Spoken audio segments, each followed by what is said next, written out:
우리 남성과 여성의 특성을 이야기할 때 어떤 문제가 있으면 여자는 이야기를 하면서 풀거나 답을 찾고, 답답한 문제라든가 어려운 문제라든가 있으면 친한 사람을 만나서 막 이야기를 하면서 이제 풀어나가는 거죠. 남자는 문제가 있으면 말을 안 하죠. 고민하고 어느 정도 답을 찾고 나면 이야기를 하는 거예요. 남성과 여성이 다른 차이점이 있죠. 그런 이제 남성과 여성을 나누는 일반적 특성인 거예요. 일반적으로 대화는 우리의 생각을 정리하게 하고 생각이 깊어지도록 하는 이제 기능이 있죠. 토론을 하거나 논쟁을 말하는 게 아닙니다. 토론을 하거나 여러 사람과 의견을 나누면 생각이 정리가 되고 더 풍성한 생각들이 만들어지게 되죠. 그러나 대화를 잘못하게 되면 자기 고집이 더 강해지죠. 자기를 정당화시킬 논리를 찾아내고 상대방을 어떻게 해서든지 내가 대화로 이기려고 하고, 자기 의견을 받아들이지 않으면 외면하게 되고, 그게 좀 심해지면 비난하고 공격하게 되는 거죠. 지금 욥과의 대화에서 친구들은 그 절대적인 생각에 변함이 없습니다. 하나님은 악인을 심판하시고 선의를 축복하신다. 그런데 욥이 벌을 받았다. 그러니까 너는 악인이다. 이게 이제 친구들의 고정된 생각이거든요. 이것만을 고집하고 있는 거죠. 욥이 그것을 받아들이지 않는 거거든요. 지금 22장에서 욥은 그것을 신뢰를 들어서 반박을 하죠. 야, 악인이 오히려 잘 되는 경우도 있다.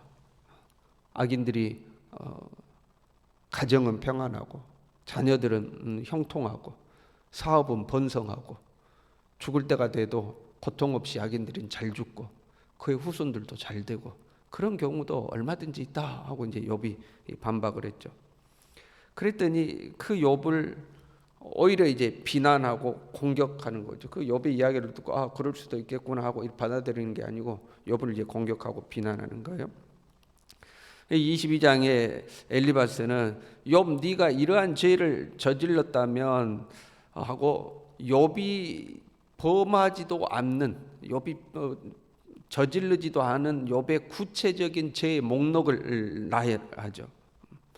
일반적으로 힘 있는 자들이 저지르는 죄들, 그러니까 욥도 힘 있는 자였으니까 너도 이런 죄를 저질렀을 거야 하는 추측에서 나온 죄의 목록들을 쭉 이제 나열하죠. 친구들은 대화가 거듭될수록 그 욥과의 대화를 통해서 생각이 이렇게 폭넓어지는 것이 아니라 오히려 생각이 좁아지고 자기 주장을 합리화시키기 위해서 억지 논리들을 만들어내고 그걸 받아들이지 않는 욥을 비난하고 이제 공격하고 있는 모습입니다. 반면에 욥은 대화가 계속되면서 좀 차분해지고 있습니다.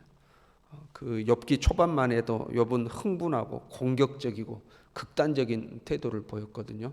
차라리 죽어버린 게 낫다 그러고 아주 극단적인 태도를 보였는데 지금 이제 욥이 이야기하는 장면들을 보면 초반에 비해서는 상당히 차분해져 있습니다.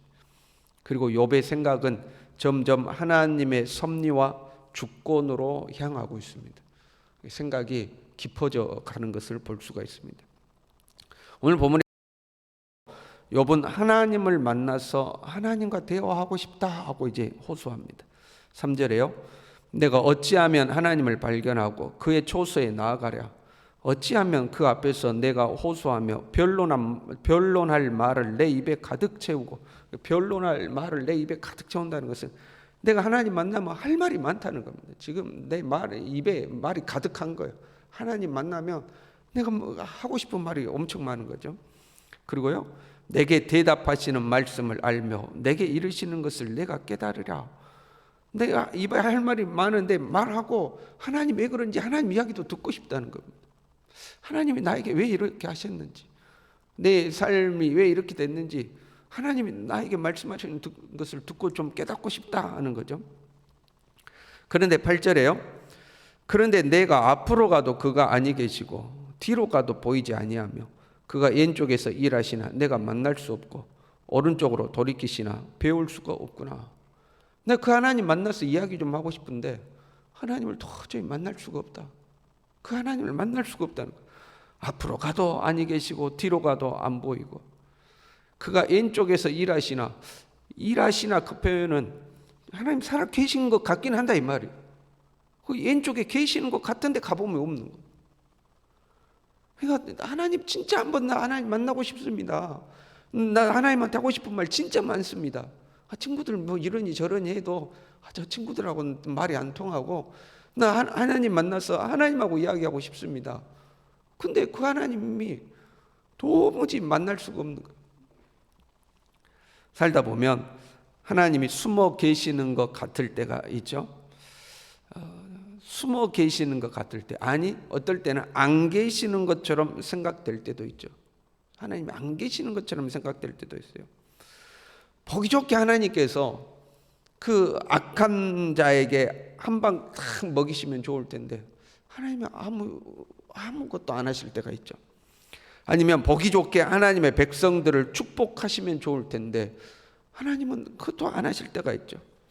홍해를 가르시고 애굽의 군대를 멸하시듯이 하는 사람들을 하나님이 징벌하시면 속이 다 시원할 것 같은데, 아니면 하나님의 축복하시면 보란듯이 원수의 목전에서 상을 베푸셔서 원수들이 보란듯이 하나님의 사람들을 축복하시면 좋을 것 같은데, 오히려 하나님을 믿는 사람들이 고난을 받을 때도 있죠.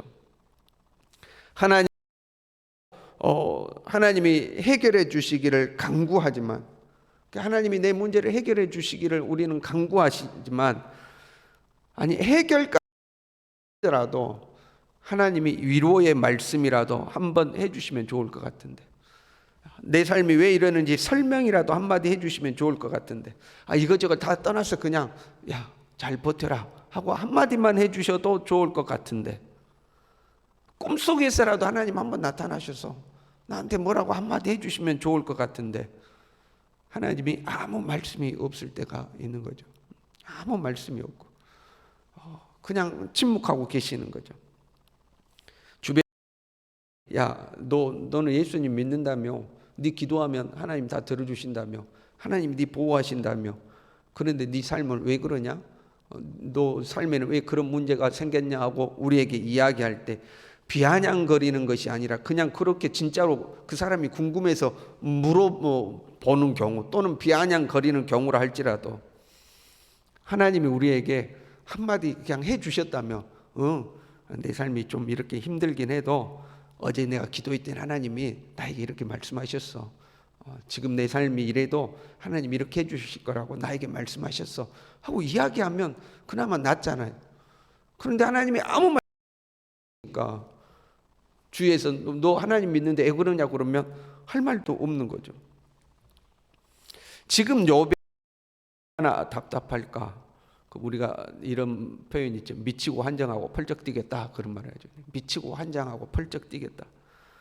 욥은 친구들이 자꾸 지금 너는 죄인이야 지금 몰아붙이잖아요. 네 회개해, 야 네 죄인이야, 너 이런 죄 지었잖아, 그러니까 네가 이렇게 망했지 하고 몰아붙이잖아. 나는 아니야 그러는데 야 네 그 죄인 맞잖아 몰아붙일 때 욥이 얼마나 미치고 환장하고 펄쩍 뛰겠습니까? 나는 그런 사람이 아닌데, 나는 친구들이 말하는 죄를 지은 적이 없는데 너 죄인이야 하고 막 몰아붙이거든요. 그럼 미치고 환장하고 펄쩍 뛰지 않겠어요? 그때 욥이 하나님은 아시잖아요. 하나님 나 아닌 거 아시잖아요. 하나님 나 그런 죄 지은 거 아닌 거 짓지 않은 거 아시잖아요. 하나님이 한마디만 해주세요. 나 그런 사람 아니라고 하나님이 한마디만 해주세요. 그런 심정인데 하나님도 아무 말씀이 없는 거예요. 그러니까 하나님 앞에서도 미치고 환장하고 펄쩍 뛰고 싶지 않겠어요? 친구들도 나를 그렇게 몰아붙이지, 내 아니라고 그래도 친구들은 절대 안 믿고 너 그럴 리가 없다, 네 죄 지었다고 몰아붙이지. 하나님 한 번만 말씀해 주세요. 하나님은 아시잖아요. 그래도 하나님 여기 계시지도 않고 저기 계시지도 않고 보이지도 않고 미치고 환장하고 펄쩍 뛰지 않겠습니까? 그런데 놀라운 것은 그럼에도 불구하고 10절에 욥이 이렇게 고백해요. 그러나 내가 가는 길을 그가 아시나니 그가 나를 단련하신 후에는 내가 순금같이 되어 나오리라. 그러나 하나님은 아신다. 하나님이 아니 보이고 아니 계신 것 같지만, 그러나 하나님은 아신다. 뭘 아시냐? 내가 가는 길을 아신다. 내가 가는 길을 아신다. 그것은 하나님은 나에 대한 계획이 있으시다라는 고백이죠. 내가 가는 길을 하나님 아신다. 내가 어떤 방향으로 가는지, 내가 어떤 길로 가야 할지 하나님 아신다. 나를 향한 계획을 가지고 계신다는 거죠. 그 다음에 그가 나를 단련하신 후에는, 내가 이 고난받는 것은 하나님이 나를 단련하시는 것이다. 나는 지금 하나님의 손 안에 있다 하는 고백. 그가 나를, 죄 때문에 내가 고난받는 게 아니고 하나님이 나를 단련하신 후에는 나는 하나님 손에 있다 하는 거죠. 순금, 나를 향한 하나님의 선하신 뜻이 이루어질 것이다. 완전 나는 아니고 순금이 되어 나오리라. 선하신 하나님이 나에 대한 선한 뜻을 가지고 있다 하고 욥은 고백하고 있는 거죠. 지금은 욥은 자신이 하나님의 주권 아래 있음을 고백하고 있는 겁니다. 믿고 있는 겁니다. 보통의 사람이라면 이런 극한의 고통에 놓인다면 마치 욥의 아내처럼 차라리 하나님을 저주하고 죽으라, 그런 심경이 들기가 쉬울 상황인데, 이 극한 상황에서도 하나님의 주권을 믿고 있죠. 욥은 대화가 계속될수록, 대화가 계속되어 갈수록 그 초점이 하나님께로 향하고 있습니다. 하나님께 초점을 맞추고 하나님의 주권과 하나님의 섭리에 초점을 맞춰가는 것을 이제 보게 됩니다. 여러분, 저와 여러분의 삶은 지금 어디에 있습니까? 출발점에 있습니까? 아니면 중간 지점에 있습니까? 도착지를 목전에 두고 있습니까? 숨가쁜 오르막을 오르고 있습니까? 아니면 한없이 굴러 떨어지는 내리막길을 가고 있습니까? 평탄대로를 걷고 있습니까? 아니면 비포장의 좁고 험난한 길을 걷고 있습니까? 살다 보면 우리는 이런저런 길을 걷게 되죠. 살다 보면 별의별 일을 다 당하게 되죠. 당황하고 힘들고 답답할 때도 있죠. 그러나 우리의 인생을 살아가면 살아갈수록 하나님을 더 깊이 알아갈 수 있기를 바랍니다. 이런저런 인생길에서 때로는 고민하고, 때로는 갈등하고, 때로는 의문을 가질 때도 있지만, 시간이 지날수록 우리가 더 깊어지고 하나님께 더 초점이 맞춰져 가는 거죠. 그리고 욥처럼 내가 가는 길을 오직 하나님이 아신다 하는 믿음으로 우리의 삶을 하나하나 살아갈 수 있기를 바랍니다. 기도하겠습니다.